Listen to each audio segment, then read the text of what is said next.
Bismillahirrahmanirrahim. Teguran suci dan jujur terhadap Mufti Johor oleh Haji Abdul Malik Abdul Karim Amrullah. Salinan muka yang diblok Datuk Syed Alwi dengan kitab Ibadah Rasulullah. Tiada guna kerana mengelirukan orang ramai, kaum muda menyebabkan 30 juta jadi komunis.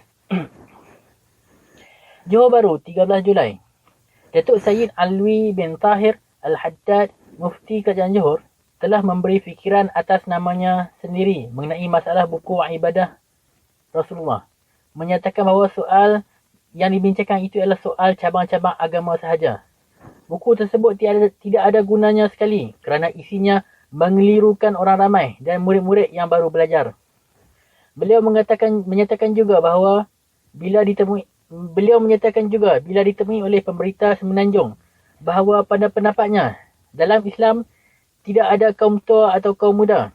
Kata-kata ini mulanya terjadi di negeri Turki dengan nama kaum Atik dan kaum Jadid. Kaum Jadid atau kaum muda itu telah menyerang agama Islam di Turki dan menghinakan agama itu hingga akhirnya agama Islam telah keluar dari negeri Turki sendiri. Setelah itu, soal kaum muda dan kaum tua itu timbul pula di Indonesia. Soal agama-agama yang timbul oleh kaum-kaum muda di Indonesia itu banyak menimbulkan was-was di kalangan umat-umat Islam di sana. Kerana itu, orang-orang Kristian di sana telah menjalankan dakwah mereka. Dengan itu pula, lebih 10 juta umat Indonesia menjadi pemeluk agama Kristian dan 30 juta menjadi komunis. Kisah kaum muda. Dengan timbulnya perkara-perkara ibadat Rasulullah, apa yang telah terjadi di negeri Turki dan Indonesia akan terjadi pula di Melaya pada masa akan datang, kata Datuk Syed Alwi. Kaum muda ini mengambil fatwa-fatwa mereka daripada Qadiani dan Hasan Bandung dan mereka tidak percaya kepada beberapa tiang agama Islam. Mereka ini dinamakan ulama-ulama al-ma'lum minal lazina bid-darurah, kata Datuk itu. Dihukum kafir.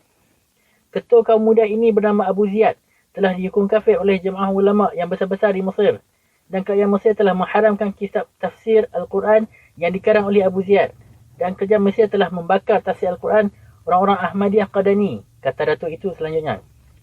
Abu Ziyad telah menghantarkan kitabnya dan tafsir-tafsirnya kepada ramai anak muridnya. Kaum-kaum muda telah menyembunyikan kitab-kitab itu.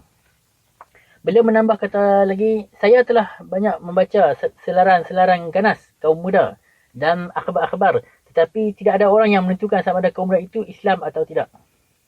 Mengikut pendapat Darwin, beliau telah menyebut satu berita yang disiarkan oleh Semenanjung pada 5 Mei tahun ini yang memberitakan hal sebuah kitab kaum muda yang bernama Soal Jawab dalam tafsir Al-Quran Hasan Bandung.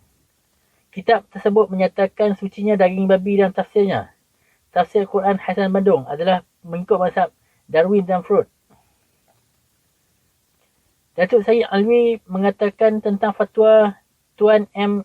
Quraish dan Muhammad Sadiq, Onan Road, Singapura, di dalam Majlis Suara Islam yang dikeluarkan oleh Persatuan Islam Universiti Melaya di muka surat 32 dan 39, jilid kedua, bilangan 2, tahun 1955 hingga 1956, yang memberi fatwa bersihnya daging babi.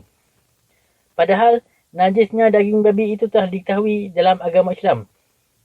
Beliau telah mengkafirkan orang-orang Islam yang ingkar akan kenajisan daging babi. Orang ini mengaku bahawa mereka bebas fikiran dan bebas beriktikad, dan pada fahaman mereka bahawa Nabi Isa itu ada berbapa. Ini adalah dipetik daripada agama Yahudi dan Nasrani, kata Datuk Syed Alwi. Kitab-kitab tersebut wajiblah dibinasakan oleh tiap-tiap orang Islam.